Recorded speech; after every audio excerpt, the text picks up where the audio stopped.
গান বানিয়েছে এভাবে কয়, মুরিদ হইয়া যাও গা তুমি কামেল পীরের হাতে, নামাজ আদায় করো যায়া একলা এক জাগাতে। কই রুকুর আগে সেজদা দিয়া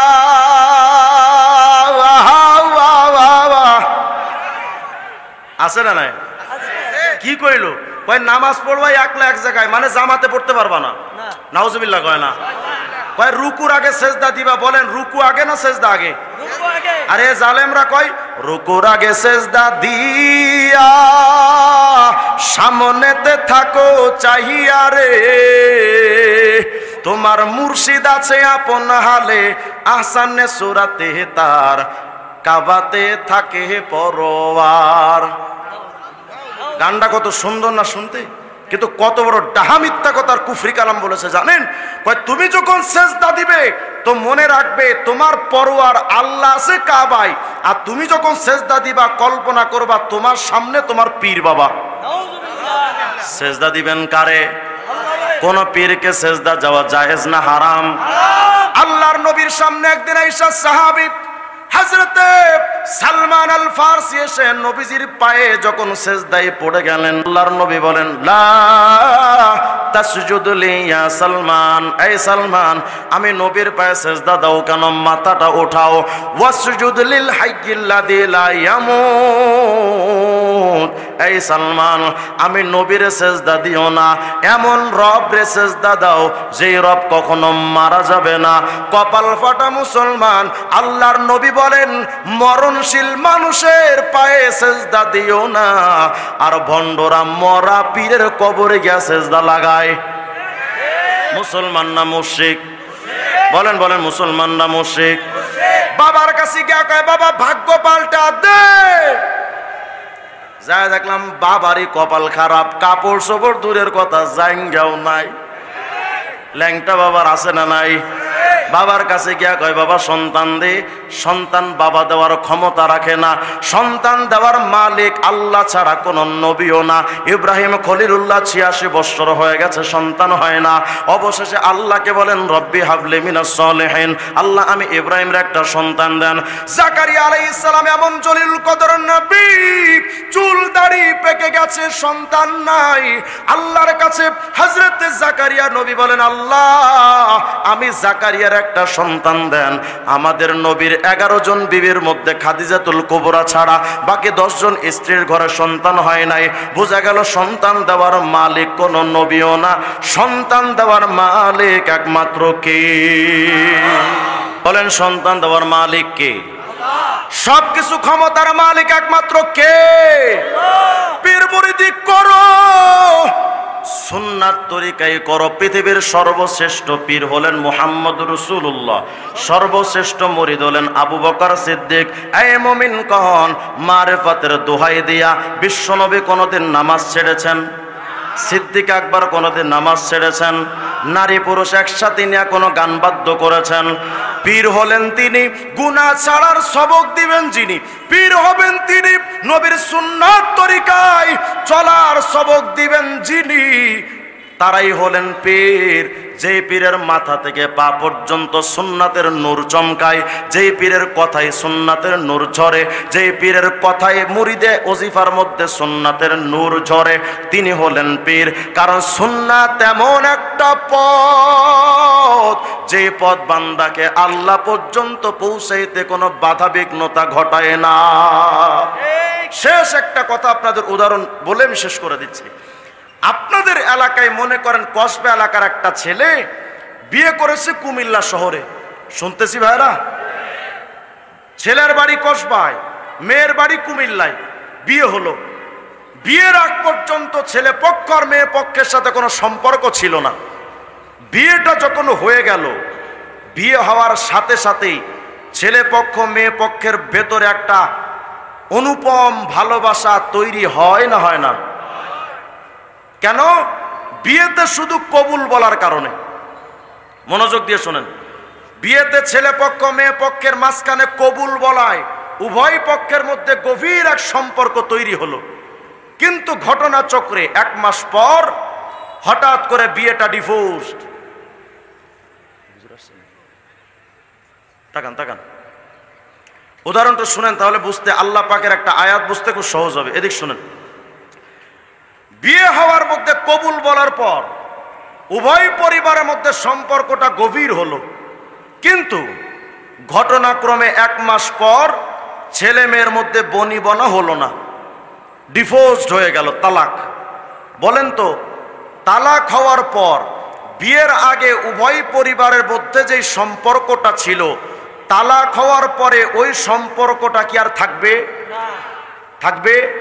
মনে করেন সকালবেলা কসবা বাজারে ছেলে শ্বশুর মেয়ের বাবা বসে চা খাচ্ছে, ছেলে তার মেয়ের তালাক দিছে গত রাত, সকালবেলা চা খাচ্ছে, ছেলে গিয়ে মেয়ের বাপরে দেখা মনে মনে ভাবছে দীর্ঘদিনের শ্বশুর তো, একটু সালাম বিনিময় করি। ছেলে গত রাত্রে দিছে তার মেয়ের তালাক, সকালে গিয়া শ্বশুরে কয়, শ্বশুর ফাদার আসসালামু আলাইকুম, ভালো আছেন? শ্বশুর কি বলবে? জি জি বাবা, ওয়ালাইকুম আসসালাম, খুব ভালো আছি, খুব ভালো আছি, আমার কোনো সমস্যা নাই, তুমি বসো, চা খাও, 3 কাপ কফি খাও, তাহিরির মতো যত পারো খাও, এগুলো বলবে? নাকি একবার জুতার দিকে তাকাবে, একবার মুখের দিকে তাকাবে? হারামি, আমার একমাত্র কলিজার টুকরা মেয়ের তালাক দিয়া আমার লগে পিরিত মারাও, কথা কয় না? আচ্ছা, যদি আপনারা বুঝে থাকেন তো বলেন তো, এই ছেলে মেয়ে উভয় পরিবারের মধ্যে সম্পর্ক হয়েছিল শুধু কি বলার কারণে? বলেন বলেন, কি বলার কারণে? আর সম্পর্কটা একেবারে চূর্ণ বিচূর্ণ হয়ে গেল কি বলার কারণে? তালাক। এবার শুনেন সূরা আলে ইমরান 31 নম্বর আয়াত, আল্লাহ বলেন, কুল ইন কুনতুম তুহিব্বুনাল্লাহ ফাত্তাবিউনি ইউহিব্বুকুমুল্লাহ। আল্লাহ রাব্বুল আলামিন বলেন, বান্দারে শোনো, তোমার সাথে আমি আল্লাহর রুহের জগতে সম্পর্ক ছিল, রুবুবিয়্যাতের সম্পর্ক, লালন পালনের সম্পর্ক, খালেকার মাখলুকের সম্পর্ক। দুনিয়াতে যখন আসলা, রাজ্জাকার মারজুকের সম্পর্ক। এরে বান্দা, তুমি এখনো পর্যন্ত যেই মহব্বতের একটা খেলার জগৎ, ওই জগতে যাওয়ার উপযুক্ত হও নাই। ওই জগতে যাওয়ার উপযুক্ত হইবা তখন, বালেগ হইবা যখন, মুকাল্লাফ হইবা যখন। বান্দা, তোমার সাথে আমি আল্লাহর মহব্বতের জগতে কেমন জানি আজও পর্যন্ত মহব্বতের সম্পর্ক তৈরি হলো না। মহব্বতের জগতে কেমন জানি তুমি একদম অপরিচিত। এরে বান্দা, অপরিচিত বিয়াই বিয়াই উভয়ের মধ্যে সম্পর্ক হয় বিয়েতে কবুল বলার কারণে। আমি আল্লাহ ঘোষণা দিলাম, আমার নবীর সুন্নাতরে যদি কবুল করে নাও, আমি আল্লাহ ইউহিব্বুকুমুল্লাহ, আমি আল্লাহ অটোমেটিক তোমাকে ভালোবাসবো।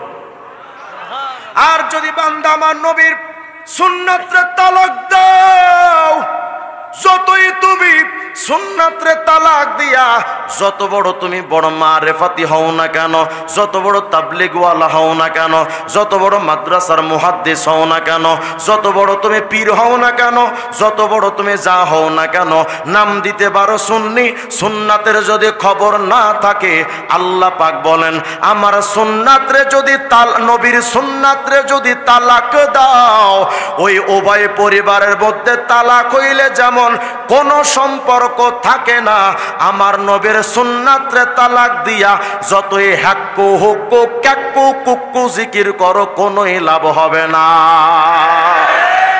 নবীর সুন্নতের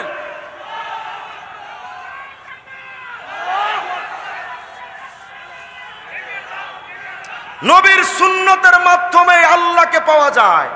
নবীর সুন্নতকে বাদ দিলে আল্লাহকে পাওয়া যায় না। তবে প্রশ্ন হলো, হুজুর বুঝলাম, আল্লাহ তো বললেন নবীর সুন্নাত মানলে আল্লাহরে পাওয়া যাবে, আল্লাহর ভালোবাসা পাওয়া যাবে, কিন্তু প্রশ্ন হলো 14ই ফেব্রুয়ারি ভ্যালেন্টাইন ডে, বিশ্ব ভালোবাসার কপালে এক ঠাড়া বড়া দিবস।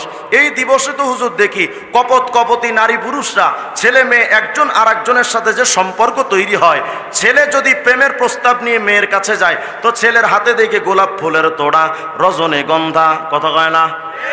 বুড়ারাও ঠিক কয়।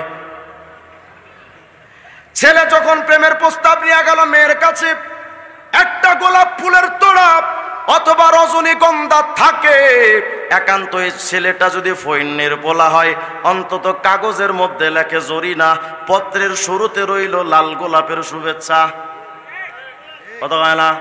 তাহলে বোঝা গেল ভালোবাসার সম্পর্কের সূচনা লগ্নে একটা গিফট বা উপহার দিতে হয়। এটা বাংলাদেশের নিয়ম, পৃথিবীর নিয়ম। আল্লাহরে যদি জিজ্ঞাসা করেন, ও রব, আপনার নবীর সুন্নাত মানলে আপনি আমাদের যে ভালোবাসবেন বলে ওয়াদা দিলেন, তার মানে ভালোবাসার প্রস্তাবটা যেন আপনার কাছ থেকে আমি পাবো। তো যদি ভালোবাসার প্রস্তাব দিতে হয়, আমারে কোনো গিফট কি দিবেন না, উপহার কি দিবেন না? কারণ দুনিয়াতে ভালোবাসার প্রস্তাব যিনি দিবেন তিনি তো উপহার দিবেন। আল্লাহ আপনি কি দিবেন একটু বলেন না? আল্লাহ বোঝাতে চান, বান্দারে আমি আল্লাহ গোলাপ ফুলের তোড়া দিব না, ওটা দুদিন পরে পচে যেতে পারে। মোবাইল ল্যাপটপ দিব না, 2-5 বছর পরে নষ্ট হয়ে যেতে পারে। আমি আল্লাহ কাগজে লিখে দিব না, ওটা পানিতে ভিজে নষ্ট হয়ে যেতে পারে। তবে বান্দা শুনো, আমার নবীর সুন্নাতরে যখন মানবি, আমি আল্লাহ যখন তোমারে ভালোবাসার প্রস্তাবটা যখন দেব, আমি আল্লাহ খালি বাল্লি দেব না, খালি হাতে দেব না। উপহার একটা দেব। কি উপহার? যেই উপহার তোর শেখ হাসিনাও দিতে পারে না, খালেদাও দিতে পারে না, মাথা খারাপ কাকা এরশাদও দিতে পারে না। আমি আল্লাহই দিব উপহার স্বরূপ। নবীর সুন্নাত মানলে যখন ভালোবাসার প্রস্তাব দেব, উপহার স্বরূপ ওয়ায়াগফির লাকুম যুনুবাকুম, তোর জিন্দেগির গুনাহ মাফ করে দেব। তাহলে ক্ষমাপ্রাপ্ত একটা জীবনের, মহব্বত প্রাপ্ত হওয়া একটা জীবনের একমাত্র সিস্টেম হলো নবীর সুন্নাত মানা। এজন্য আমি গর্ব করে বলি, আমি খাঁটি সুন্নি। আমি কি? আমি খাঁটি সুন্নি, হুজুর খাঁটি সুন্নি। কথা বলেন ঠিক কি না? যারা সুন্নাত মানেন তারাই সুন্নি, কিন্তু সুন্নাতকে বাদ দিয়ে মারফতের গাঞ্জা টেনে যারা সুন্নি দাবি করে, বাটপার।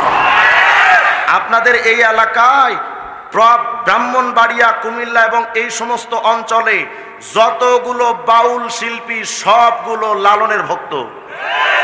এর জন্য লালন মতবাদ সম্পর্কে আপনাদের জানতে হবে। তবে আমি লালনের ব্যাপারে নিজের থেকে কোনো কথা বলবো না।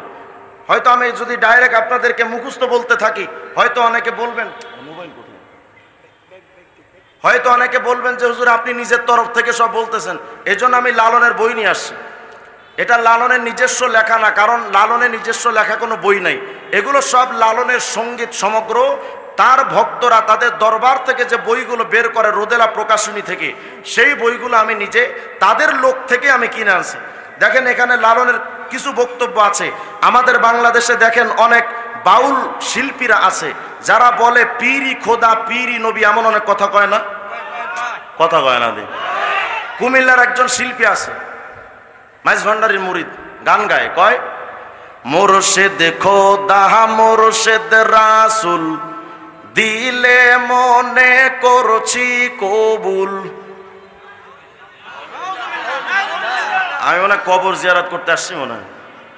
এরা গান বানাইছে, কয় মোরশেদ খোদা মোরশেদ রাসূল, দিলে মনে করছি কবুল। শুনে মোল্লার গোষ্ঠী ফতোয়া দিছে, আমি নাকি কাফের হইয়াছি, আমি আর যাব না মোল্লার কাছে, তওবা করেছি। উনি নাকি খাঁটি দিলে তওবা নসুয়া করছে, আলেমদের কাছে যাবে না। আমি বললাম আলেমদের কাছে যাইতে একটা ভাগ্য আর কপাল লাগে। হারামজাদাদের কপালে কোনোদিন আলেমদের সোহবত নসিব হয় না। আলেমদের লগে যাবি না কেন? হুজুর আলেমরা আমার কাফের বলছে। তো তোরে কাফের বইল কি অযথা? কোনো কারণে তো বলেছে। হুজুর আলেমরা আমারে কাফের বলার কারণ হলো আমি পীররে খোদা এবং রসুল বলেছি। তুই এটা পাইলি কই? গবেষণা করে খবর নিয়ে দেখলাম ও মাঝভান্ডারী পীর সাহেবের মুরিদ। মাঝভান্ডারীদের বই খোঁজা তালাশ করলাম যে ওদের বইতে এমন কোনো কথা আছে কিনা। খুঁজে দেখবেন বেলায়েতে মুতলাকা, মাঝভান্ডারীদের দ্বিতীয় পীরের লেখা। এই বেলায়েতে মুতলাকার মধ্যে লিখেছে পীরি খোদা, পীরি নবী। এই মতবাদগুলো তারা পেল কোথায়? এই লালন ফকির থেকে। কারণ বাংলাদেশের যত ভণ্ড পীর আছে, বাংলাদেশের যত কাফের মুশরিক এবং বিদআতি সম্প্রদায় আছে, অধিকাংশের গুরু হলো লালন ফকির। দেখেন এই যে লালন ফকির, তার বই, এটার 63 নম্বর পৃষ্ঠার মধ্যে গিয়ে লালনে কি লিখেছে দেখেন।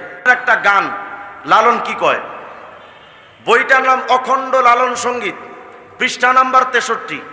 লালনে কয়, যেহি মুর্শিদ সেই তো রসুল, ইহাতে নাই কোনো ভুল, খোদাও সে হয়। মানে যিনি মুর্শিদ মানে পীর, তিনিই খোদা, তিনিই রসুল। লালন কয় না এমন কথা, কোরআনে কয়। এই কথা আমি লালনের না, এটা কোরআনের কথা। বলেন তো লালন সত্যবাদী না মিথ্যাবাদী? আল্লাহ এবং রসুল এবং পীর এই তিনজনে একজন, এটা কি শয়তানও বিশ্বাস করে? কোরআন শরীফের কত আয়াত আপনি নেবেন? কুল হুয়াল্লাহু আহাদ, আপনাদের জানা সূরা।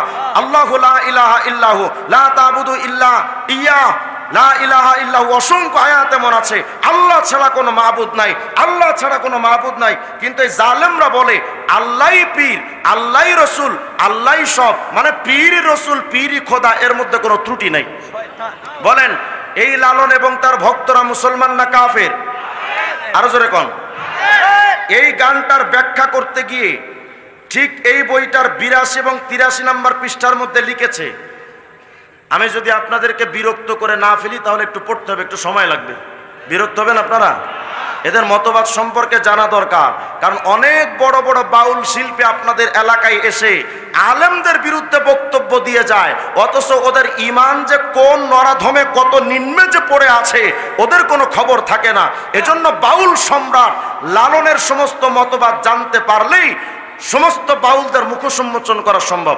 দেখেন লালনের কি বক্তব্যের এই পৃষ্ঠার মধ্যে গিয়া তারা লিখছে, অখণ্ড লালন সঙ্গীত পৃষ্ঠা নাম্বার 82 লিখেছে, প্রচলিত অতি চর্চিত রাজতান্ত্রিক সাম্রাজ্যবাদী সংস্করণের কোরআনে অদত্ত আল্লাহ আর রসুলকে সম্পূর্ণ দুই ভাগে বিভক্ত করে পৃথক দুটি সত্তা হিসেবে দেখিয়ে থাকে, এবং এই কাজ মানে তারা বুঝাতে চায় আল্লাহ এবং রসুলকে তারা আমরা আলাদা করে দেখি। এই কাজটা কে করেছে? তারা লিখতেছে, আবু বকর, ওমর, ওসমানদের সৃষ্ট কুটিল চক্রান্তে নবীকে আল্লাহ থেকে আলাদা বানিয়ে সাধারণ মানুষের পর্যায়ে নামিয়ে আনা হয়। তাই এখনো প্রতিদিন 5 বার আজানের পর নবীকে বেহেশতে পাঠানোর জন্য আল্লাহর কাছে মোনাজাত করে থাকে বেকুফেরা। তার ওপর ওয়াহাবি অসুর কাঠমোল্লারা তো মুর্শিদ বা গুরু সত্তার কোনো স্বীকৃতিই মানতে নারাজ। কিন্তু লালন সাইজি লালনের দিব্য দৃষ্টিতে মোর্শেদ, রসুল, আল্লাহ একই অখণ্ড মহাসত্তার বিকাশ তথা ওয়াহদানিয়াত, সর্বেশ্বরবাদ বা একেশ্বরবাদেও মানে। তাই আরবীয় জাতীয় সাম্রাজ্যবাদ আল্লাহ এবং রসুলকে নিজেদের খণ্ডত্বক ধারণা ও স্বার্থ বশে দাঁড় করিয়েছে পৃথক পৃথক অস্তিত্ব বলে, আর সাইজি বিচ্ছিন্ন হয়ে পড়া এই 3 সত্তাকে গেঁথেছেন এক সুতোই। মানে তারা বলতে চায় আবু বকর, ওমর, উসমান, আলী এরা আল্লাহ এবং রসুলকে আলাদা সত্তা, আলাদা হিসেবে দাঁড় করাতে চায়। কিন্তু লালন সবাইকে 3টাকে এক করে বুঝাতে চেয়েছে পীরই খোদা, পীরই নবী। আমি জানতে চাই, পীর যদি খোদা হয়, বাংলাদেশে যদি পীর হয় 1 লাখ, তার মানে খোদার সংখ্যা 1 লাখ। নাউজুবিল্লাহ কয় না? বলেন লালন এবং তার অনুসারে বাউল শিল্পীরা মুসলমান না কাফের? বলেন বলেন, মুসলমান না কাফের? শুধু তাই নয়, দেখেন আরো লিখছে, এতক্ষণ তো দেখলেন যে লালন শুধু পীর সাহেবদেরকে তারা আল্লাহ মনে করে, এখন যেটা দেখবেন সেখানে দেখবেন তারা সরাসরি দাবি করেছে লালনই খোদা। এই যে অখণ্ড লালন সঙ্গীত পৃষ্ঠা নাম্বার 57, তারা লিখেছে,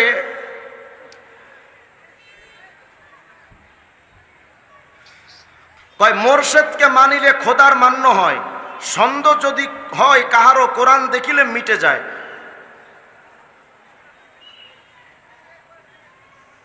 লালন দর্শন একটা বই আছে, লালন দর্শন, এই বইটার এটা হলো লালন দর্শন পৃষ্ঠা নাম্বার 103। এই 103 নাম্বার পৃষ্ঠার মধ্যে গিয়ে তারা লিখেছে যে লালনকে কোনো ঐতিহাসিক ব্যক্তিত্ব রূপে ধরে নিয়ে আমরা এগোতে পারি না। আমাদের কাছে তিনি চিরন্তন, শাশ্বত, মূল সত্তা। নাউজুবিল্লাহ, আসতে বলেন। মূল সত্তা মানে কি? আল্লাহ। চিরন্তন মানে কি? আল হাই। আল্লাহ বলেছেন আল্লাহু লা ইলাহা ইল্লাহু আল হাইয়ুল কাইয়ুম, আল্লাহই চিরন্তন, আল্লাহই চিরসত্তা, আর এরা বলে লালন হলো চিরন্তন শাশ্বত মূল সত্তা। তাহলে এদের দাবি মতে লালন হলো আল্লাহ। বলেন লালন যদি খোদা হয় লালন মরলো কেন? কথা হয় না, আল্লাহ তো মরে না, তাহলে লালন যদি খোদা হয় লালন মরল কেন? লালন যেহেতু মরেছে বুঝা গেল সে খোদা ছিল না। তাকে যারা খোদা বলে আমরা তাদের মুসলমান মনে করতে পারি না। আস্তাগফিরুল্লাহ আল-আযীম। এখন আমি এই তথ্যগুলো আপনাদের সামনে কেন আনছি? আমার মূল যে টার্গেট সেটা হলো মহাত্মা লালন একটা বই আছে, এই বইটা 113 নম্বর পৃষ্ঠা। ফরহাদ মাজারের মতো নাস্তিকরা কেন লালনের ভক্ত হয়? এখন যদি আপনারা এই বক্তব্যগুলো শোনেন তাহলে ক্লিয়ার হয়ে যাবে। লালনকে বলা হয় যে তিনি মারেফতি মানুষ ছিল, অনেক বড় আল্লাহওয়ালা ছিল, এটা বাউল শিল্পীরা বলে থাকেন। অথচ লালন যে ধর্মহীন ছিল, ধর্মকে সমাজ থেকে পুড়িয়ে দিতে চেয়েছে, তার গানের থেকেই প্রমাণ পাওয়া যায়। দেখেন এটা হলো মহাত্মা লালন। এই বইটার 113 নম্বর পৃষ্ঠার মধ্যে গিয়ে 113 নম্বর পৃষ্ঠার মধ্যে গিয়ে লিখেছে,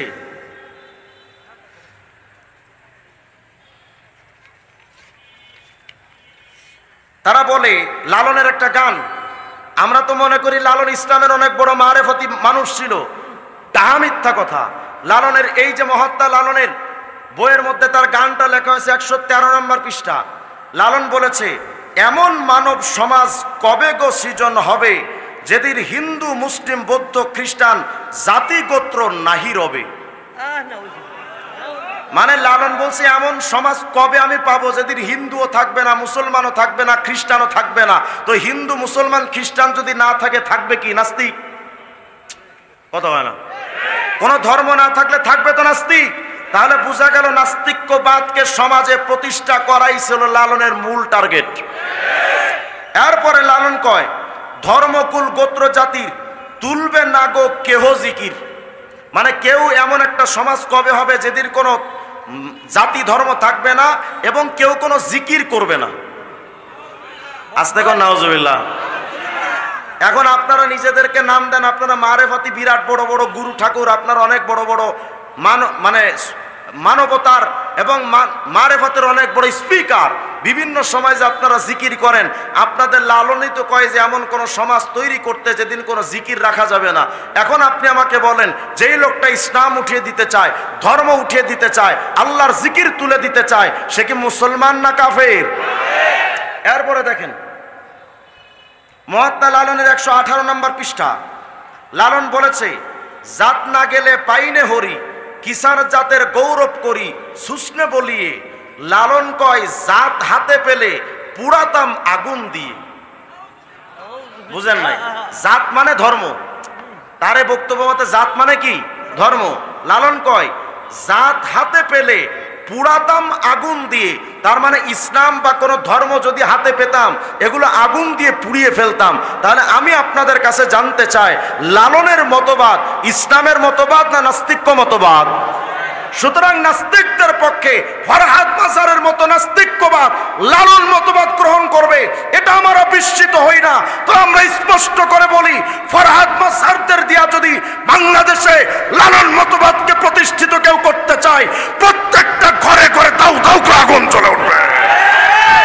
আমরা কোন মারেফাতি গুরু ঠাকুরদের মাধ্যমে সমাজে কোন নাস্তিক্যবাদকে প্রতিষ্ঠিত হতে দিব না। আমার এই সমাজ ইসলামের সমাজ, আমার এই সমাজ আলেমদের সমাজ। আমাদের সমাজ থেকে আলেমদের বিরুদ্ধে ষড়যন্ত্র করে কারাগারে নিয়ে কাউকে হেনস্থা করার জন্য বিভিন্ন নাটক সাজিয়ে মামুনুল হকদের তাদের মানুষের কাছে জনপ্রিয়তা যেমন কমানো চাইনি, তোরাই পালিয়েছিস, আজীবন সেটাই হতে থাকবে।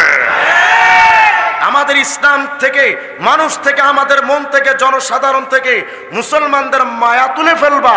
আমরা গত কয়েকদিন যাবৎ দেখেছি, আগের স্বৈর শাসকের আমলে তাদের শিক্ষা মন্ত্রণালয়ে, শিক্ষা সচিবালয়ে অনেক বড় বড় তাগড়া নাস্তিকরা বসেছিল। আজকেও আমরা দেখছি এই অন্তর্বর্তীকালীন সরকারের আমলে সরকারি সিলেবাসকে সংশোধন করার জন্য কতিপয় নাস্তিকদেরকে সে আসনে বসিয়ে দেওয়া হয়েছে। আমরা স্পষ্ট করে বলি, বাংলাদেশের 90% মুসলমানের সন্তানরা সমস্ত স্কুল কলেজ ইউনিভার্সিটিতে পড়ালেখা করে। আমার সন্তানদেরকে যদি তোমার নাস্তিক্যবাদকে যদি গিলাতে চাও, এমন পিটানি খাইবা পিঠের চামড়া রাখবে না মুসলমানেরা। আপনারা প্রস্তুত থাকবেন ইনশাআল্লাহ?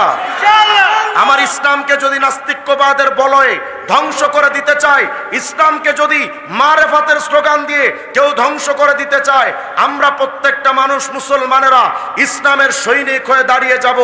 মারেফাতের স্লোগান দিয়ে শরীয়ত যারা উঠাতে চায়, শরীয়ত মানে কি? ইসলাম। শরীয়ত মানে কি? এদিক তাকান। আমি এখানে এই আজকের এই সম্মেলনটা আয়োজন হয়েছে, এই সম্মেলন আয়োজন করার জন্য কিছু কিছু স্বেচ্ছাসেবক তৈরি করা হয়েছে। তারা কোথায় থাকবে, কিভাবে থাকবে, কোন আইনে চলবে, কিছু দিক নির্দেশনা তাদেরকে কর্তৃপক্ষ দেয় নাই। কথা কয় না? তাহলে এই প্রোগ্রামটার নাম মনে করেন ইসলামী সম্মেলন। আর এই যে আইন কানুন দিয়ে সবকিছু সাজানো হলো, এই আইনগুলোর নাম হলো কেমন জানি শরীয়ত। এদিকে খেয়াল করেন। তাহলে এই যে প্রোগ্রামটা হলো, এটার নাম ইসলামী সম্মেলন।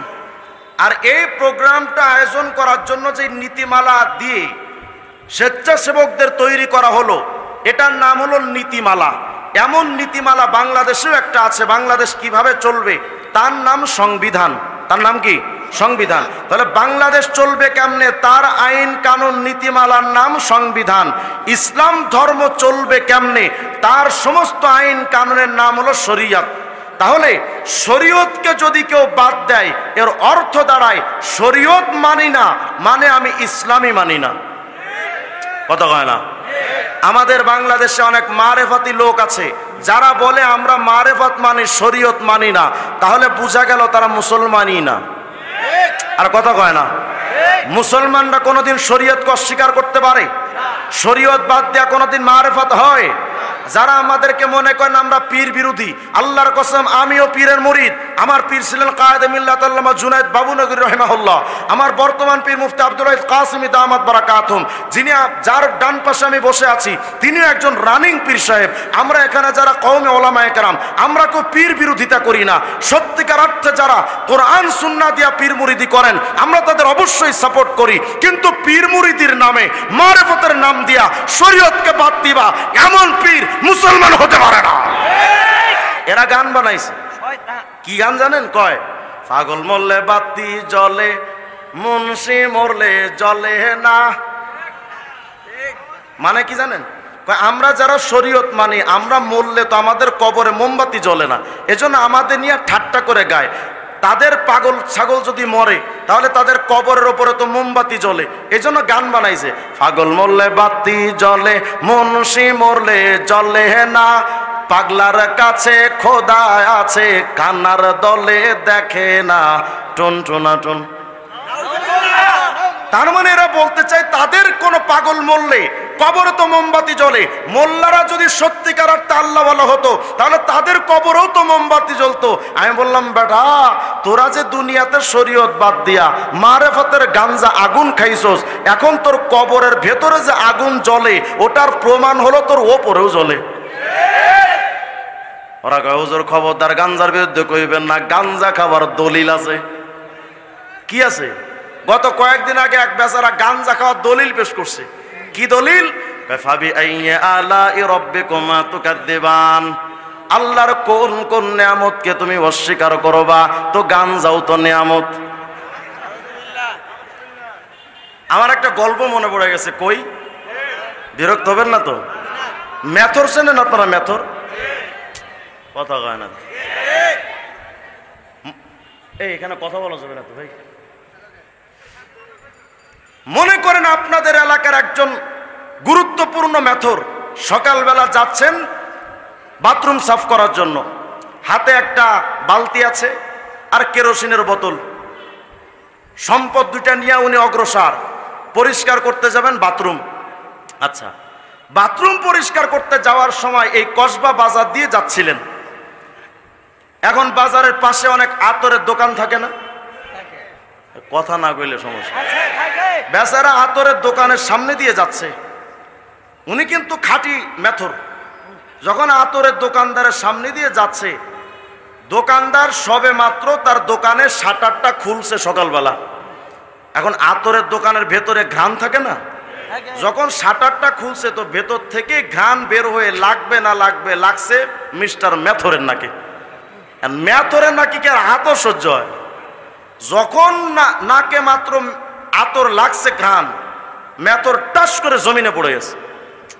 এখন তো বেচারা আতরওয়ালা দোকানদার হুজুর মানুষ, হে মনে মনে কয় বেটা তুই মরবি ঠাডা বইরা আরেকটু সামনে গিয়া মর, আমার দোকানের সামনে কে। এমনি তো আমরা হুজুররা বিপদে কিছু হইলে কয় জঙ্গি, আর যদি দেখে যে মেথর আমার দোকানের সামনে মরছে তাহলে তো একেবারে 100% মার্ডার। কি করা? মেথর তো শুয়ে আছে বেহুশ, হার্বাল ডাক্তার, হোমিওপ্যাথিক, অ্যালোপ্যাথিক, গাছরা, কবিরাজ সব আসছে, ট্রিটমেন্ট চালাচ্ছে, মাগার মেথরে তো হুশ আসে না। কি করা? বিপদ তো, মানুষজন জড়ো হয়ে গেছে। কিছুক্ষণ পর তাকায় দেখে এই মেথরের একজন ভাই পাশের এক রাস্তা দিয়ে হেঁটে যাচ্ছে, নাম সুকুমার। একজন ডাক দিছে, এ সুকুমার দা শুনছো? কি হয়েছে? কই যে দেখো এখানে কি সর্বনাশ, তোমার ভাই তো পড়ছে বেহুশ হয়ে। তো দূরের থেকে সুকুমার কয় যে ভাই আগে কত কোন দোকানের সামনে পড়ছে? কয় আতরের দোকানের সামনে। কয় আমিও এটাই ভাবছিলাম, ও তো সব জায়গায় পড়া জাত না, ও তো জায়গা মতো বলছে। তাড়াতাড়ি আসছে, আয়সা দেখে ডাক্তার, কবিরাজ, অ্যালোপ্যাথিক সব ট্রিটমেন্ট চলছে। সুকুমার আয়সা কয় দাদা সারাদিন যদি এর ট্রিটমেন্ট করেন আর ঔষধ কেন আপনাদেরকেও যদি গুলা খাওয়া দেওয়া হয় ওর জ্ঞান ফিরবে না। ওই কেন? ওই জ্ঞান যদি ফিরাতে হয় আগে আতরের দোকানের সামনে থেকে সরান। তারপর আগে সরান, তারপর একটা পরে বলি। আতরের দোকানের সামনে থেকে সরানো হলো, এবার ঔষধ কি? ঔষধ আমি আনতে যাচ্ছি, আপনারা বসেন। বেচারা তাড়াতাড়ি গিয়ে এক বাথরুমে গিয়া এক মুঠা নাপাক মোটামুটি ময়লা আনছে, আয়না হাতের মধ্যে দিয়ে একটু সুন্দর করে নাকে লাগায় দিছে। যেই মাত্র না মেথরের নাকে পায়খানা লাগছে, মেথর জায়গা কয় এত বড় ভগবানের নিয়ামত কই আসিল রে। আমি বুঝাতে চাচ্ছি মেথরের কাছে আতর নিয়ামত নয়, মেথরের কাছে পায়খানা যেমন নিয়ামত, বাংলাদেশের সমস্ত গাঞ্জট্টিদের কাছে গাঞ্জাই নিয়ামত হতে পারে। কয়জোর খবরদার গাঞ্জার বিরুদ্ধে কয়েন না, আমরা গাঞ্জা টাঞ্জা খাই না। কি খাও? কয় সিদ্ধি। এখন নাম দিছে সিদ্ধি। আমি বললাম বেটা সিদ্ধি তো গাঞ্জা। কজোর খবরদার সিদ্ধির বিরুদ্ধে কইবেন না। কেন? কজোর সিদ্ধি একটা বরকতের খাবার।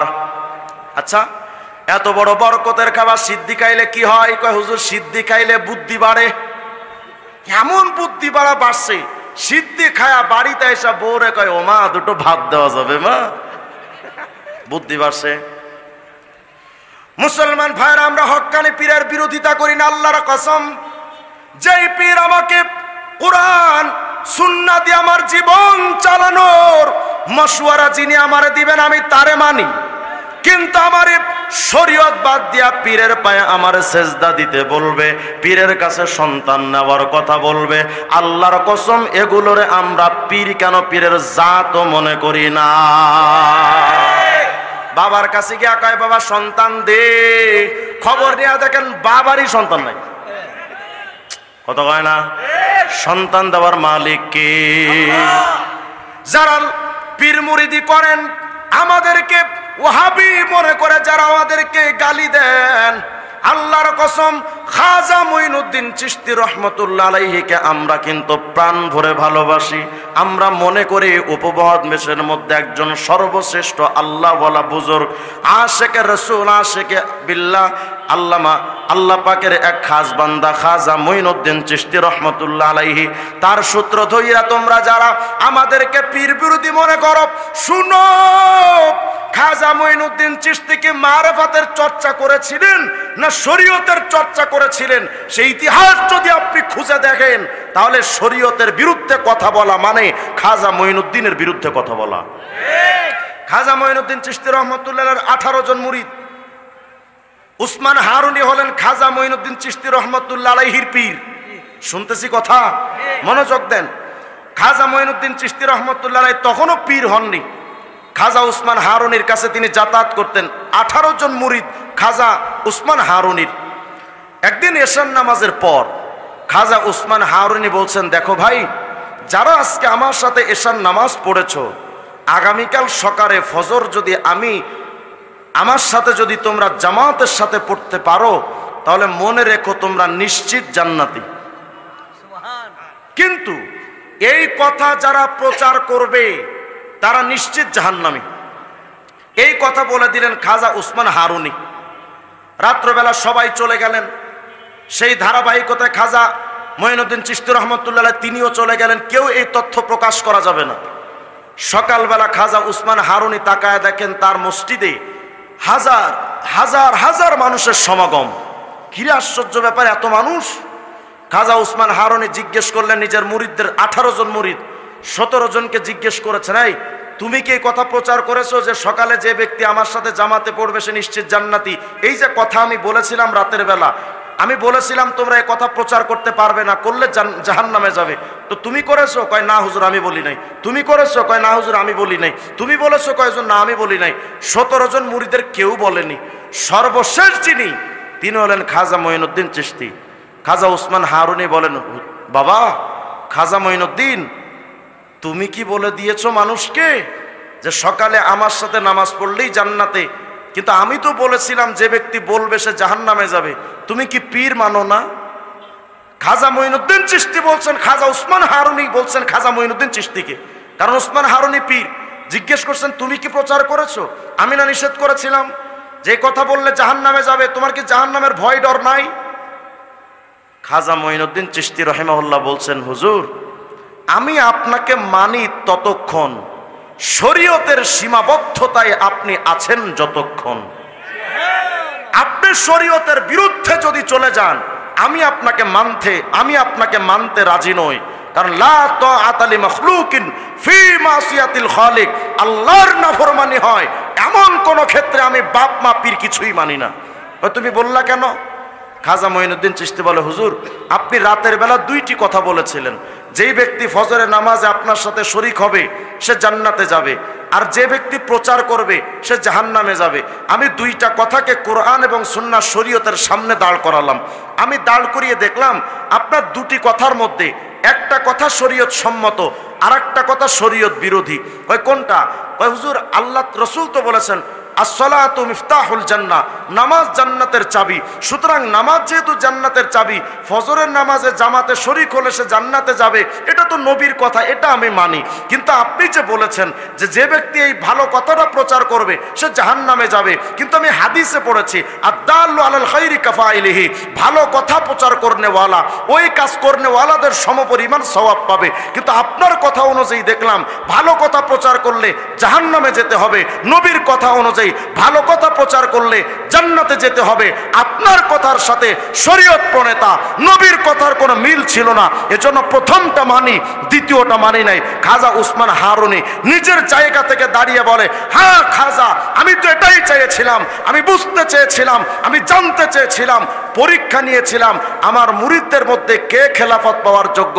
খাজা মঈনুদ্দিন আসো, তুমি সত্যিকার অর্থে পীর মুরিদি বুঝেছো, আমি তোমাকে আজকে খেলাফত দিয়ে আমার আসন তোমাকে দিলাম।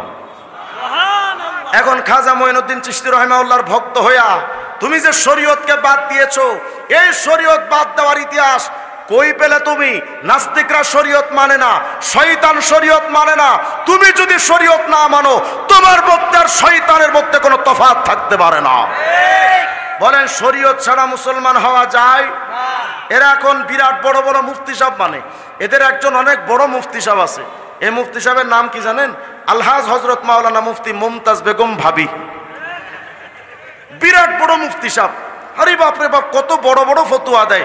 কয় গান বাজনা জায়েজ, নাউজুবিল্লাহ কয় না, দলিল কি? এখন দলিল খোঁজার জন্য মুফতি সাহেবকে নক করা হলো, মাননীয় মুফতি সাহেব মুমতাজ বেগম ভাবি আপনি বলেন দলিল কি? এখন মুমতাজের মতো একটা নর্তকীরে যদি আপনি বোমাও মারেন তাও কি কোরআনের আয়াত বেরোবে? যদিও সংসদে দাঁড়িয়ে বলেছিলেন আমি সিয়াসিত্তার সব পড়ছি। কয় সিয়াসিত্তার কিতাব কি? কয় বুখারী মুসলিম মেশকাত। সিয়াসিত্তা কত বড় মানে জাহেলে মুরাক্কাবে গায়রে মুফিদ, চিন্তা করা যায়। মুমতাজরে জিজ্ঞেস করেন গান বাজনা দলিল কি? আমাদের রাসূল তো বলেছেন, আমারানি রব্বি বিমাহকিল মাআসিফি ওয়াল মাজামির ওয়াস সুলবি ওয়াল আওসান। আল্লাহ নবী বলেন, এই সমস্ত ক্রুশ, এই সমস্ত মূর্তি, এই সমস্ত গান বাদ্যযন্ত্র ধ্বংস করতে আল্লাহ পাক আমি নবীকে দুনিয়ায় পাঠিয়েছেন। সুতরাং যেই বাদ্যযন্ত্র ধ্বংস করতে নবীর আগমন, সেই বাদ্যযন্ত্র জায়েজ না হারাম? বলেন গান বাদ্য জায়েজ না হারাম? সবাই বলেন জায়েজ না হারাম? এখন তারা দলিল চেয়েছে কার কাছে? মুফতি সাহেব মুমতাজ ভাবির কাছে। এখন মুমতাজ ভাবি তো কোরআনও জানে না, হাদিসও তো জানে না, দলিল দিবে কি? এখন উনি একটা দলিল বের করছে। কি দলিল? কয় আকাশটা কাঁপছিল কেন? কথা বলেন, আকাশটা কাঁপছিল কেন? জমিনটা নাচছিল কেন? বড় পীর ঘামছিল কেন? সেই দিন গান গাইছিল খাজা যেই দিন। এই হলো তার দলিল।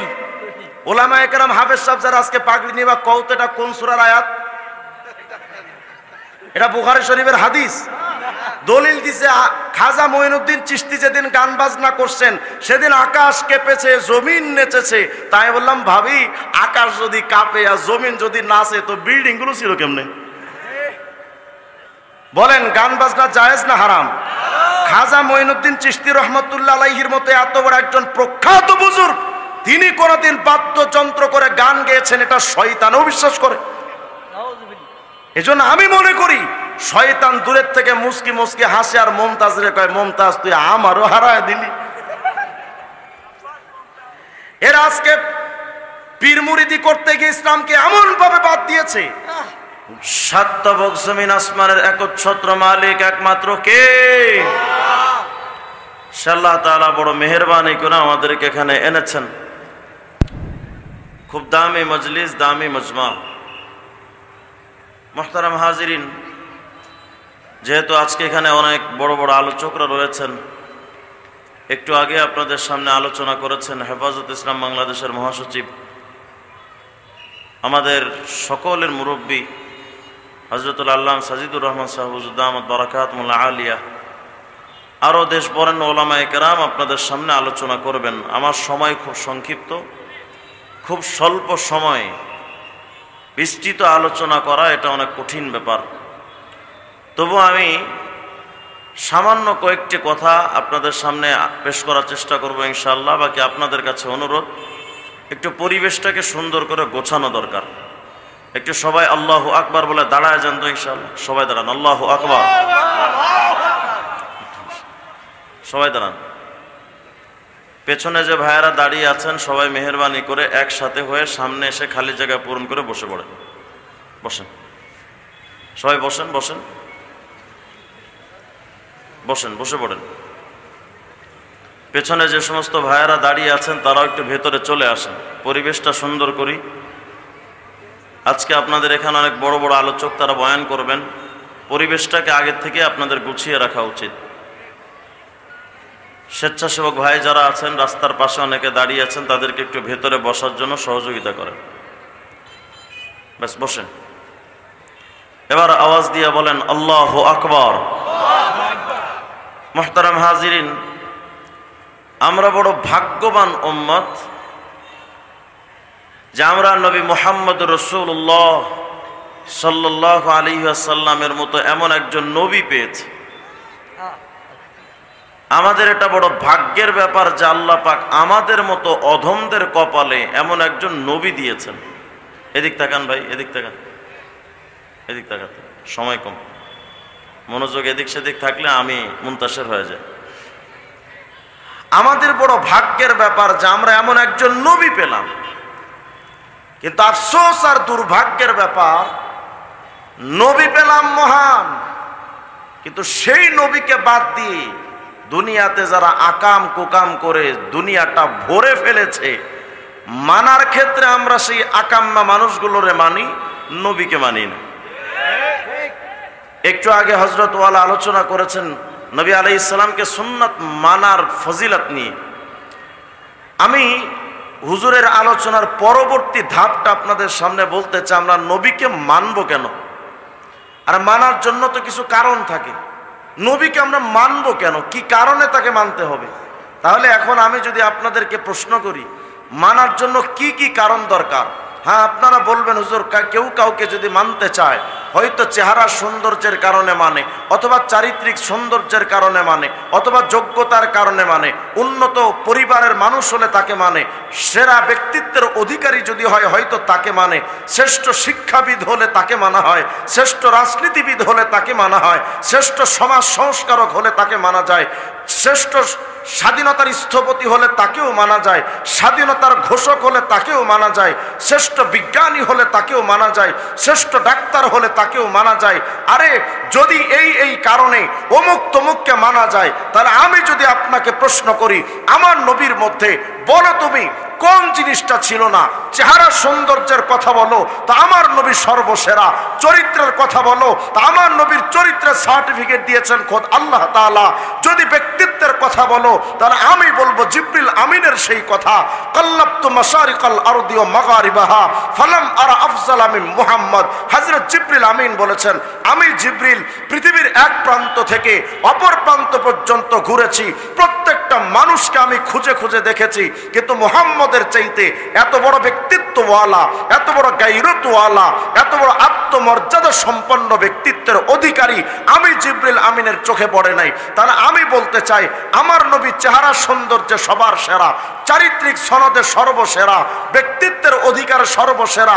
বংশ পরিচয় তোমরা মানো কারে?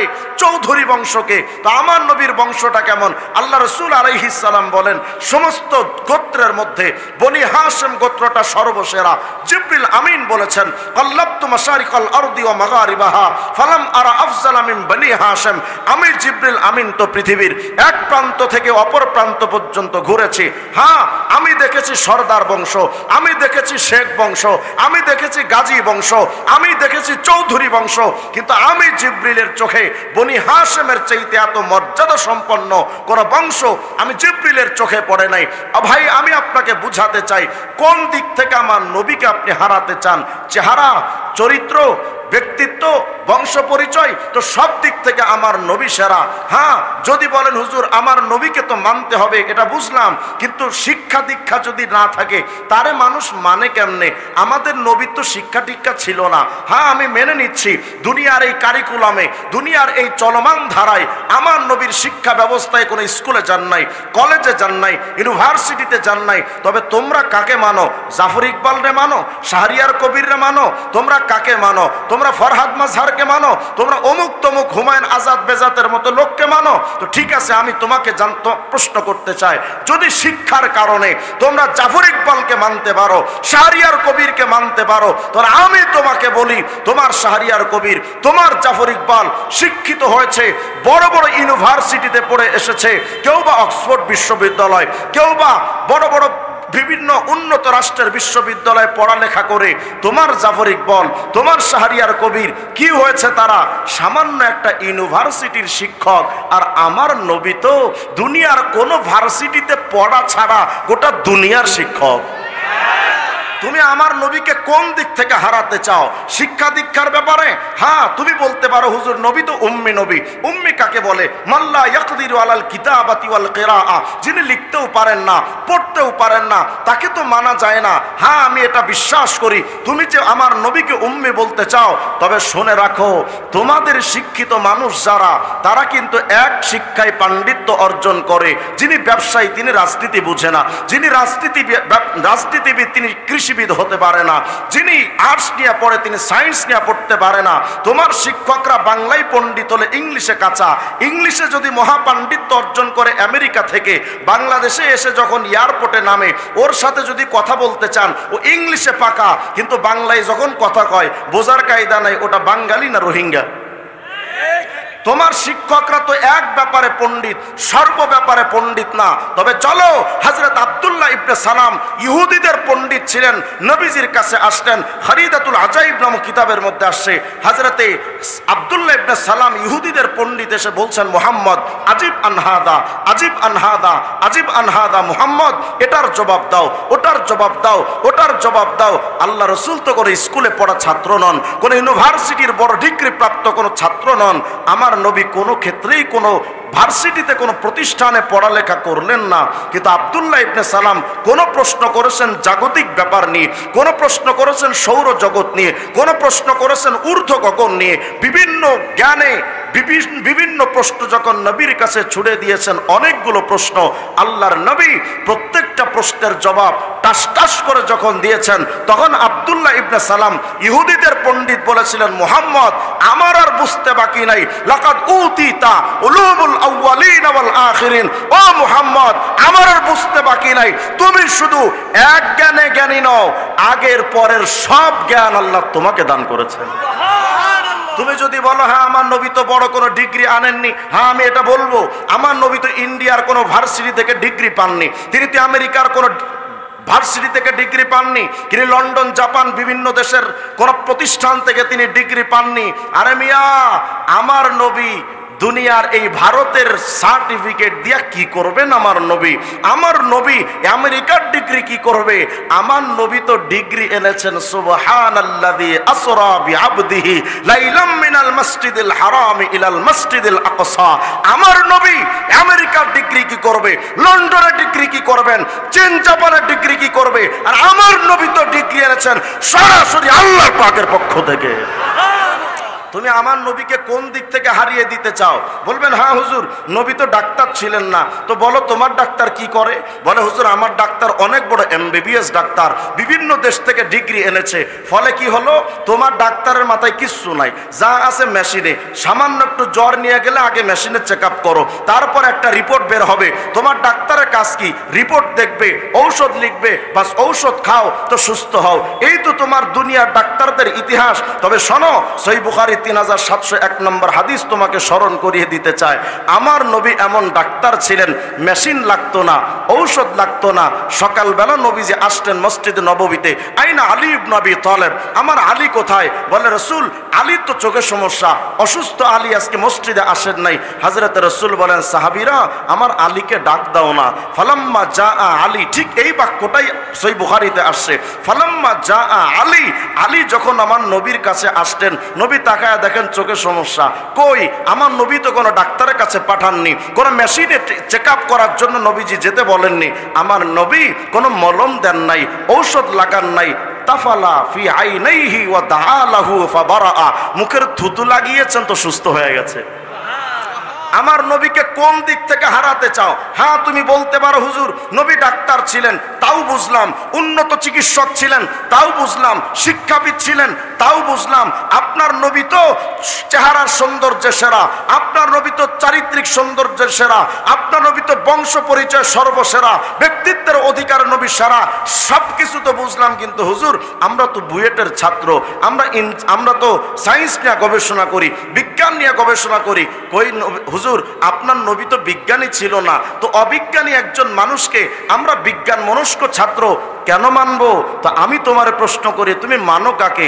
Einstein, Newton, Maxwell, Charles Darwin, Aristotle, Ibn Sina, এদেরকে তুমি তো মানো। তা আমি তোমার কাছে যদি প্রশ্ন করি সূর্য কেমনে চলে, চাঁদ কেমনে চলে, দুনিয়া কেমনে চলে, গ্রহ নক্ষত্র গ্যালাক্সিগুলো কেমনে চলে, এই তথ্যগুলো কে দিয়েছে?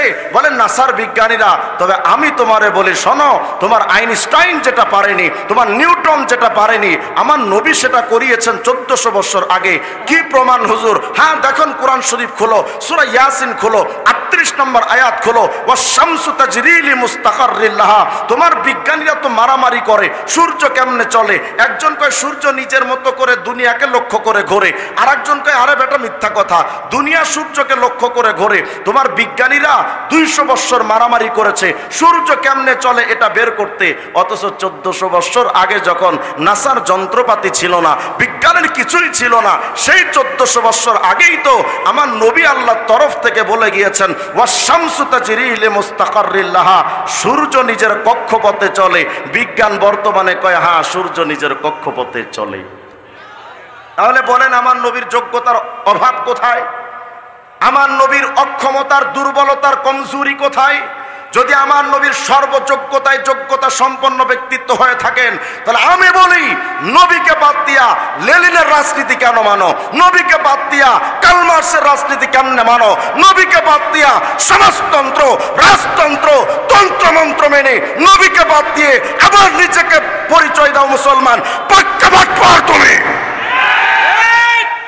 আমার নবীর সর্বযোগ্যতায় যদি যোগ্যতা থেকে থাকে, তাহলে এটাও তো সত্য কথা, রাষ্ট্র কেমনে চালাতে হয় আমার নবী সেটা ভালো জানেন। যদি না জানতেন, জাহিলিয়াতের সমাজকে উপেক্ষা করে, জাহিলিয়াতের সমাজকে কবর দিয়ে দাফন করে সোনালী সমাজ যে রসুল দিতে পেরেছিলেন, আজ যদি সেই নবীর ইসলাম প্রতিষ্ঠিত হয়, তাহলে আমরাও আজকে বলি, আজকে যারা বাংলাদেশে বলেন ইসলামতন্ত্র দিয়ে সমাজ প্রতিষ্ঠা হবে না, ইসলামতন্ত্র দিয়ে সমাজে শান্তি আসবে না, সেই ফরহাদ মাজহারদেরকে বলি, সেই টাকলা মুরাদদেরকে বলি, ইসলাম যতদিন বাংলাদেশে প্রতিষ্ঠিত না হবে, তুমি শত শত স্বাধীনতার ঘোষক আনো, শত শত বাংলাদেশের স্বাধীনতার স্থপতি আনো না কেন, 50 বছর কেন, 50 লক্ষ বছর যদি চলে যায়, নবীর থিওরি না মানলে শান্তি আনা সম্ভব নয়। নবীকে আজকে মানে না কেন? গত কয়েকদিন আগে আমাদের বাংলাদেশের একজন কিংবদন্তি বামপন্থী নাস্তিক, নাম ফরহাদ মাজহার, আগে ছিলেন তিনি বামপন্থী, এখন হয়েছে লালনের ভক্ত, পরে আসতেছে লালনের ব্যাপারটা, বললেন রাষ্ট্র ধর্ম ইসলাম রাখা যাবে না। কেন? রাষ্ট্রের কি হাত পা আছে নাকি? রাষ্ট্র কি নামাজ কালাম পড়তে পারে নাকি? যদি রাষ্ট্রের হাত পা না থাকে, নামাজ রোজা করতে না পারে, তো রাষ্ট্রের আবার ধর্ম থাকে কেমনে? তাই বললাম, চান্দু তোমার ধর্মের ব্যাপারে এত চুলকানি, রাষ্ট্র ধর্ম তুমি উঠায় দিতে চাও কেন? রাষ্ট্রের কোনো হাত পা নাই, নামাজ কালাম পড়তে পারে না, এজন্য যদি রাষ্ট্র ধর্ম উঠিয়ে দেওয়া হয়, তো রাষ্ট্রের তো জবান নাই, কথাও বলতে পারে না, তাহলে রাষ্ট্র ভাষা থাকে কেমনে? তুমি বাংলাদেশে রাষ্ট্র ভাষা রাখতে পারো, রাষ্ট্র ধর্ম তুমি রাখতে পারো না। কত যে প্রশ্ন বাংলাদেশে এখন। আমি যখন কারাগারে ছিলাম, হেফাজতের মামলা খেয়ে যখন বের হলাম, চতুর্দিকে শুধু বের হয়ে শুনি টাকলা টুকলা, টাকলা টুকলা। আমি বললাম, ভাই এটা আবার কোনটা? হুজুর টাকলা মুরাদ। কি সমস্যা? টাকলা মুরাদে কয় সংবিধানে রাষ্ট্র ধর্ম ইসলাম রাখা যাবে না। কেন? কত মানুষে তো যুক্তি দাঁড় করালো যে এত ধর্ম যেহেতু বাংলাদেশে আছে, এটা গণতান্ত্রিক দেশ, সবার অধিকার সমান, তো সবার অধিকার যদি সমান হয়, এত ধর্ম থাকতে রাষ্ট্র ধর্ম ইসলাম করে একটা ধর্মকে প্রমোট করা, এটা গণতন্ত্র বিরোধী কাজ নয়? তাই বললাম, হ্যাঁ, যদি এটা হয়, অনেক ধর্ম থাকতে একটা ধর্মকে যদি রাষ্ট্র ধর্ম করা না যায়, তাহলে আমিও বলি এত কোটি কোটি গান থাকতে রবীন্দ্রনাথের জাতীয় সঙ্গীতকে জুতা মারা দরকার। যদি এত এত জিনিস থাকতে একটাকে যদি রাষ্ট্র ভাষা, রাষ্ট্র ধর্ম করা না যায়, এত ফুল থাকতে শাপলাকে জাতীয় ফুল কেমনে বানাইলা? এত ফল থাকতে কাঁঠালকে জাতীয় ফল কেমনে বানাইলা? এত গাছ থাকতে আম গাছকে কেন তুমি জাতীয় গাছ বানাইলা? এত নেতা থাকতে 4 জনকে নেতা বানাইতে পারো জাতীয় নেতা। এত বিশ্ববিদ্যালয় থাকতে গাজীপুরের বোটবাজারের বিশ্ববিদ্যালয়কে জাতীয় বিশ্ববিদ্যালয় ঘোষণা দিলা। এত ভাষা থাকতে, রাষ্ট্র ভাষা যদি বাংলা হয়ে থাকে, এত ধর্ম থাকতে ইসলামও রাষ্ট্র ধর্ম হতে পারে। গত 2 বছর আগে প্রশ্ন করেছিলেন বাংলাদেশের এক মহান তারসেরা, এর নাম হলো রাশেদ খান মেনন। তিনি প্রশ্ন করেছিলেন যে হিজাব, নিকাব, বোরখা বলে এগুলো বাংলাদেশে চলবে না, কি সমস্যা? বাংলাদেশ তো স্বাধীন ভূখণ্ড, তো স্বাধীন ভূখণ্ডে বিদেশি আরবের সংস্কৃতি বাংলাদেশে চলে কেমনে? এটা হলো তার লজিক, তার যুক্তি। আমিও যদি তার তর্কের খাতিরে মেনে নেই, হ্যাঁ, স্বাধীন একটা ভূখণ্ডে বিদেশি কোনো সংস্কৃতি চলতে পারে না, তাহলে রাশেদ খান মেনন, যদি বিদেশি সংস্কৃতি বাংলাদেশে চলতে না পারে, তাহলে তোমার বাংলাদেশের গণতন্ত্রের, তোমার বাংলাদেশের সংবিধানকে আগে দাফন করা দরকার। কারণ তোমার বাংলাদেশের সংবিধান যে 4টার উপরে প্রতিষ্ঠিত, একটাও বাংলাদেশের তৈরি না। তুমি যে গণতন্ত্র পালন করো, সমাজতন্ত্র, রাজতন্ত্র, এক না একতন্ত্র, তোমার সাম্যবাদ, জাতীয়তাবাদ, বস্তুবাদ, এক না একতন্ত্র, হাজার মানব রচিত তন্ত্রমন্ত্র, একটাও বাংলাদেশের তৈরি না। এমনকি রাশেদ খান মেনন যেই ধর্ম পালন করে, যেই রাজনীতি তিনি করেন, সেই রাজনীতিও রাশিয়ার লেনিনের রাজনীতি। মুহাম্মদের সংস্কৃতি যদি বাংলাদেশে চলতে না পারে, লেনিনের রাজনীতির কপালেও ছাটা পিটা করা দরকার। হ্যাঁ, কত যে প্রশ্ন কয় হুজুর ইসলাম তো অনেক আগের যুগের মতবাদ, ওটা কি আর এই যুগে চলে? তাই বললাম যদি 1400 বছর আগের ইসলাম না চলে তো 2000 বছর আগের গণতন্ত্র যেটা গ্রিসের অ্যাথেন্সে তৈরি হয়েছিল, সেই 2000 বছর আগের গণতন্ত্র কেমনে চলে? 2000 বছর আগের গণতন্ত্র যদি চলতে পারে, 1400 বছর আগের ইসলামও চলতে পারে। নাস্তিকরা প্রশ্ন করে হুজুর ইসলাম যদি প্রতিষ্ঠিত হয় মহিলারা সমান অধিকার পাবে না কেন? এই তো আপনাদের কোরআনই বলে লিযযাকারি মিসলু হাজ্জিল উনসায়াইন, যে দুইজন সন্তান মেয়ে যেটা পাবে এক ভাই সেটা পাবে। তো এখানেই তো আপনাদের ইসলাম, আপনাদের ধর্ম তো বৈষম্য তৈরি করে দিল, নারীদের কম দিল, পুরুষদের বেশি দিল। এটা নাস্তিকদের একটা মানে স্বাভাবিক একটা প্রক্রিয়ার একটা প্রশ্ন। আচ্ছা আমি আপনাদের একটা হাতে কলমে একটা বিষয় বুঝাই। দেখেন তো ইসলাম কি মেয়েদের ঠকালো না জিতালো? একটু হাতে কলমে অঙ্কে গণনা করেন, এদিক তাকান। মনে করেন একজন ভাই একজন বাবা তিনি মারা গেলেন, শুনতেছি কথা, একটু মনোযোগ দেন। মনে করেন একজন বাবা মারা গেলেন 3টা সন্তান রেখে, একজন ছেলে 2জন মেয়ে, টাকা রেখে গেলেন 50 লাখ। কত টাকা? 50 লাখ। 50 লাখ টাকা রেখে বাবা মারা গেলেন, একজন ছেলে 2জন মেয়ে। ইসলাম অনুযায়ী ভাই পাবে এক একজন 20 লাখ আর বোন পাবে 10 লাখ। কত কয় না? তাই না? ভাই বোনের মধ্যে যদি বন্টন হয় এভাবেই হবে, এক এক ভাই পাবে 20 লাখ আর বোন পাবে কত? 10 লাখ। আচ্ছা এবার দেখেন তো এখানে স্পষ্ট তো দেখা যাচ্ছে ইসলাম নারীদের ঠকিয়েছে। কিন্তু এখন দেখেন বাবা মারা যাওয়ার পর এই যে বোনটা ভাইয়ের কাছে থাকলো, এই বোনের বিয়ের আগ পর্যন্ত টোটাল খরচ বহন করবে মেয়ের ওই 10 লাখ টাকা থেকে না ভাইয়ের 20 লাখ টাকা থেকে? কথা কয় না?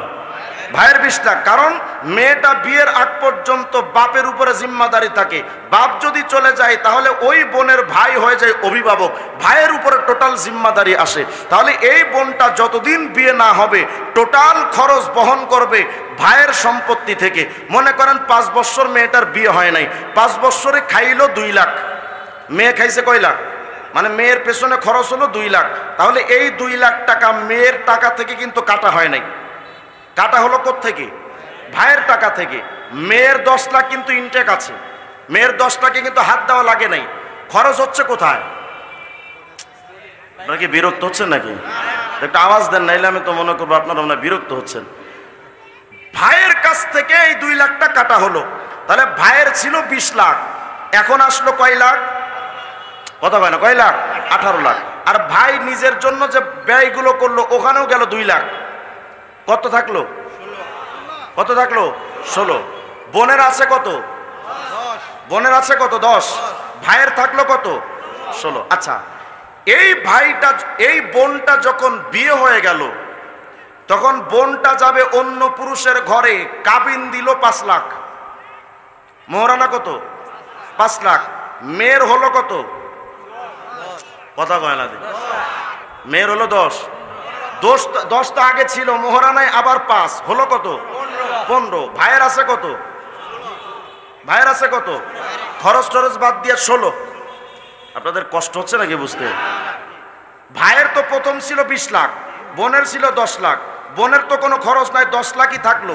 বোন যখন বিয়ে হলো পাইলো 5 লাখ মোহরানা, তাহলে বোনের হলো কত? 15 লাখ। আর ভাই খরচ করলো বোনের পেছনে, নিজের পেছনে খরচ করে গেল 4 লাখ, থাকলো 16 লাখ। বোনের কত? 15, ভাইয়ের কত? 16। এই ভাইটা যখন অন্য মেয়েকে বিয়ে করবে কাবিন দিল 5 লাখ, থাকলো কত? বোনের কত?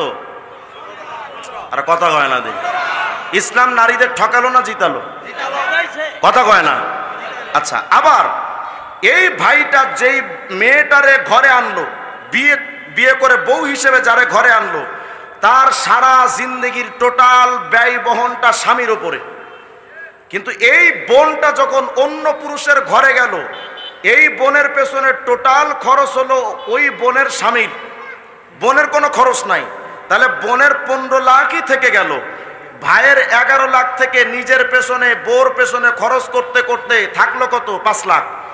বোনের হলো 15 লাখ, ভাইয়ের থাকলো কত? ইসলাম ঠকালো না জিতালো? এখন প্রশ্ন হলো তো বুঝলাম মেয়েদেরকে আল্লাহ জিতাইলেন, কিন্তু ছেলেদের যে ঠকায় দিলেন, প্রশ্ন থেকে যায় না? না না, ইসলাম বৈষম্যকে পছন্দ করে না। ইসলাম কোন মানুষকে ঠকাতে রাজি না। এজন্য ইসলাম পুরুষদেরকে চাকরি করার জন্য ব্যাপক সংস্থান তৈরি করে দিয়েছেন। ব্যাপকভাবে তারা ব্যবসা করতে পারবে, চাকরি করতে পারবে, ব্যাপক হারে তারা কাজকাম করতে পারবে। তাদের মাঝখানের যে খরচের ব্যাপারটা যে কম হয়ে গেল, এটা তাদের ব্যবসা চাকরি দিয়ে সমন্বয় হবে। মেয়েরাও জিতবে, ছেলেরাও জিতবে। ইসলাম মেয়েদেরও ঠকায় না, ছেলেদেরও ঠকায় না। মেয়েকেও জিতিয়ে দিয়ে ছেলেকে ঠকায় না, ছেলেকে জিতিয়ে দিয়ে মেয়েকে ঠকায় না। এই সামান্য কমন সেন্সটুকু যে বুদ্ধিজীবীদের নাই, ওরা বুদ্ধিজীবী নয়, মিথ্যাবাদী।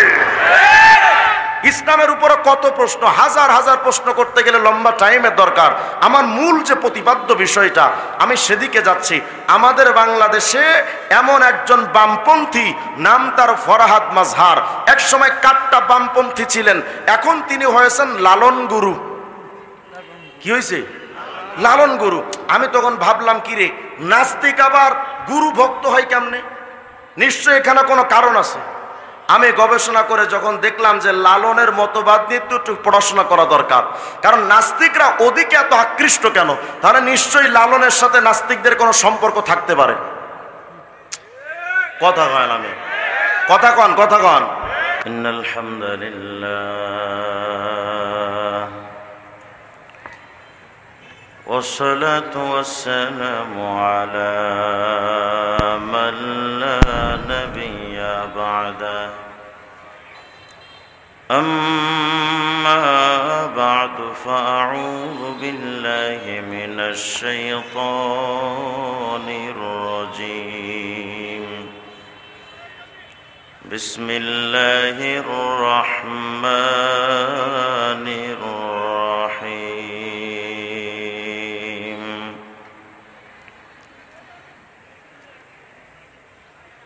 وما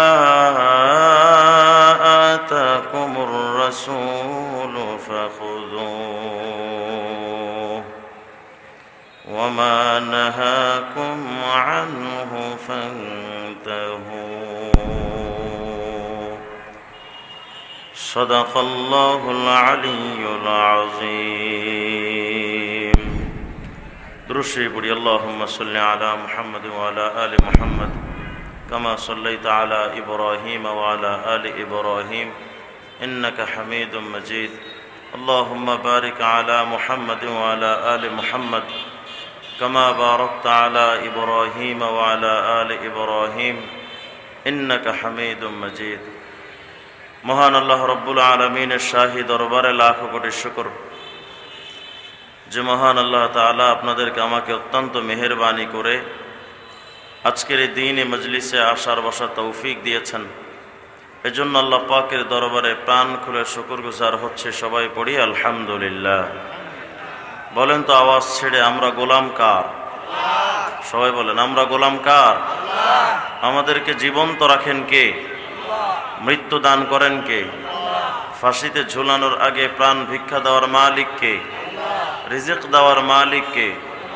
সন্তান দেওয়ার মালিক কে?